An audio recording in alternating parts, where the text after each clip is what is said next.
first step is to make the sort of filling or stuffing for the fish. I've got my cast iron pan. You can use any pan you want, but I want to start off with butter. I'm going to turn my heat to medium just to get that butter to melt. Yeah, that is my good butter I had in the fridge, so that is why it's a bit firm still. But as it starts coming up to temperature there, I'm going to go in with onions, and that is half of a medium onion. This recipe will be shared in a printable format on CaribbeanPot.com very soon, so don't really stress too much about that. Yeah, hit that with some sea salt, and I want some garlic. That's just some crushed garlic to go in there. I want some ginger in there, some fresh thyme. I'll sprinkle that fresh thyme in there. And I have here an entire Scotch bonnet pepper, a small one that I chopped up really small. I'm going to put half of it in here. And I've got some scallions as well. I'm going to put some of that scallion in here. We're going to hit that a quick little mix like so. And the reason why I chose to go with butter instead of an oil, so if you wanted to use coconut oil, yeah, if you wanted to use olive oil, vegetable oil, whatever oil you like using, you can, rock that, yeah. But I find that with the butter, what happens is it gives the pumpkin, yeah, we're going in with pumpkin, a lovely earthy flavor. In goes some fresh ground black pepper in there as well. And hit that, another quick stir. At this point, it's been about 2.5–3 minutes. I'm not trying to burn anything. The whole idea here is to get little tiny caramelized edges and stuff like that on the onion and the garlic without burning it. In goes my Caribbean style pumpkin, the calabaza pumpkin.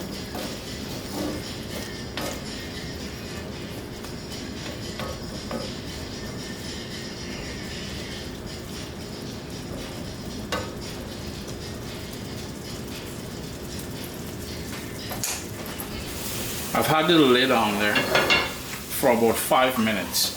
What I want to do now is remove the lid to burn off all of this liquid here and further intensify the flavors. It took another few minutes, but all of that liquid is gone. I just want to pick up a bit of the caramelized notes on the bottom there. So I'm gonna let it go for another 3 minutes. Then I'm gonna shut the stove off and allow it to cool. So in the interim, let's prep the fish.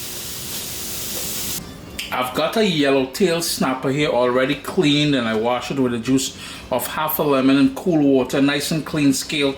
I have the fins on if you're offended by that small thing. The head is on. I know people squeamish. Gosh, all them Caribbean people always eating fish with the head on. Yeah, that's a normal thing, a regular thing. A fish has a head. That's just normal, alright? Anyhow, we're not serving chicken with head though. How to choose a good fish? One, a nice lovely color. Look at the beautiful color on there. Here, the eyes nice and clear. Just look at that, like a thing watching you. Now another telltale sign is the gills, but the fishmonger removed the gills for me. The inside is nice and pink and clean. You're looking for something with red gills, nice clear eyes, and when you press on it, your finger shouldn't be disappearing down into it. You see, notice? My finger is not getting lost in there. It's nice and firm, yeah, and no funky smell. A fish will always have a smell. I mean, I say, you see people say, well, a fish shouldn't smell. A fish will have a smell. That's just normal. But if it's smelling rank, run. Before we stuff the fish here with that pumpkin mixture that we made there, what I want to do is make a sort of a dressing or a marinade to go over everything, because not only am I doing the pumpkin inside the fish, I also have some raw pumpkin pieces over here that I'm also going to roast off in the same pan. I'm going to start with some olive oil. I need about ½ cup of olive oil. To that, I'm going to add my salt in here, and I'm going with sea salt.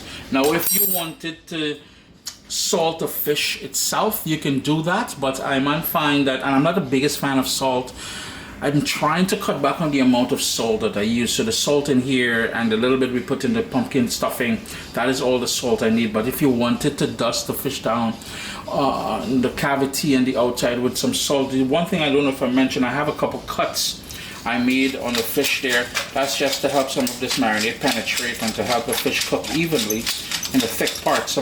So we have olive oil, black pepper, salt. We're going to repeat some of the flavors in the stuffing. So we've got fresh thyme, we've got scallion. I'm going to put all of that, yo, come on man, get in there. The rest of the Scotch bonnet pepper. You can hold back, or if you want, you don't even need to put any Scotch bonnet pepper. It's totally up to you. I want some more of that garlic, so more crushed garlic.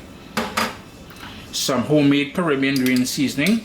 And Caribbean green seasoning is just a blend or puree. You know, every time I say this, for the herbs we like using in the Caribbean, along with hers, my Caribbean green seasoning also has pimento peppers, which is a seasoning pepper, very flavorful, not spicy. There's also some garlic in there and some other niceties. The sort of other thing I like in there to repeat the citrus. So we're going to go in with some freshly squeezed lemon juice. If you don't have lemon juice and you have lime juice, well, yo, rock that lime juice. If you have sour orange, what we call sour orange back in the Caribbean, rock that sour orange. The last thing I like putting in there is a bit of grainy mustard. Yeah, grainy mustard.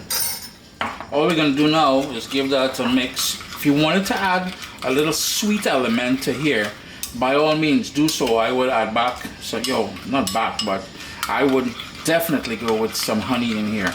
But for now, this is all we're rocking. We're all set now. So these are the cuts I mentioned earlier there. So there's 3 on this side, 3 on the other side. I have the pieces of pumpkin skin on. That's going to roast off. I've got some bell peppers in there. If you want to put some zucchini, some mushrooms, some anything, some cauliflower in there, you can, rock whatever you have, yeah? And as I said, if you wanted to hit that with some salt, hit the fish with some salt at this point, you can go ahead and do that. I'm holding back on the amount of salt. So we've got that marinade, and I'm just gonna drizzle it all over. And later on, I'm just gonna use my fingers and kind of cover everything with it. And that is basically it. Then we've got to stuff the fish. I'm gonna flip the fish over, and I'm gonna give the other side a generous coating of this lovely marinade that we made. Fish is all dressed up. Now it's time for the stuffing. So I've got that stuffing.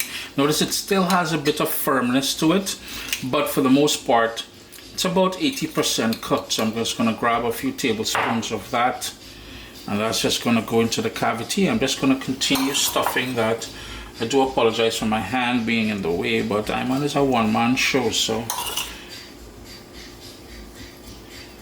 just going to keep stuffing that like so.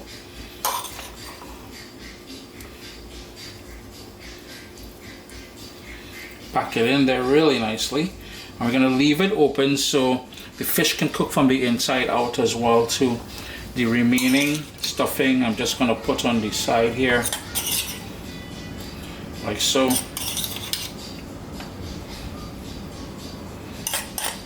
It's a beautiful day outside, so I thought why not. I'm running my oven here, my barbecue grill, propane, between 375 and 400. I'm going to lose a whole bunch of heat there, but uncovered in there. Now what I want to say is you can always do this in your oven, at your indoor oven, and you'll be fine. This has been going now for about 25 minutes. You notice the split in the fish got bigger. It's nice and firm all the way through. The pieces of pumpkin have taken on that caramelized color, as I said. The peppers are nice and sweet and caramelized as well. Remember, we pre-cooked the stuffing, so that is good. I will give this 2 more minutes, and then I will pull it off the grill here. All I'm going to do now, I've got some fresh parsley from the garden here.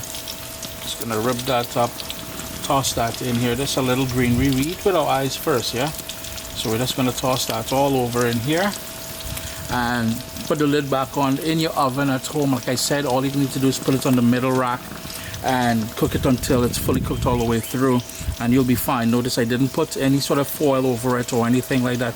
What I did forget to mention is my grill has 5 burners. The middle 3 I have on low. The one on this side is hot, the one on the far side is hot, so I have that sort of high heat on the sides coming into a moderate heat on the inside. So I'm just going to put the lid back on, give it another few minutes, and then we're good. Just look how beautiful this looks.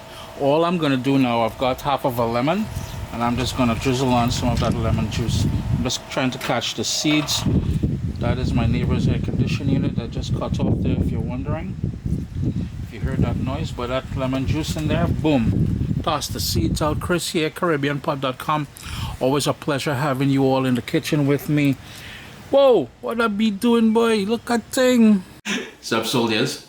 Listen, if you enjoy this recipe, I'd really appreciate it if you hit subscribe and click that bell notification thing. If you've made the recipe, take a picture and send it to me. Email address down here. I mean, trying to tell people the email address, them butts will take the address and do all kind of thing with it. And tag me on Instagram at Caribbean Pod. I really appreciate you guys, and thanks for being in my kitchen with me today. Irie? I really hope it was a bee and it wasn't a fly, huh? But stuffed pumpkin, stuffed fish, yo, I urge you to give this one a try. If you don't have a grill, do it inside in your oven. Rock that oven. You know what I mean? Anyhow, make it Irie. Irie? What's up, soldiers? Don't forget to click subscribe. If you've already clicked subscribe, hit that bell notification thing. I want to all you missing out on the new videos, man. Come on, click.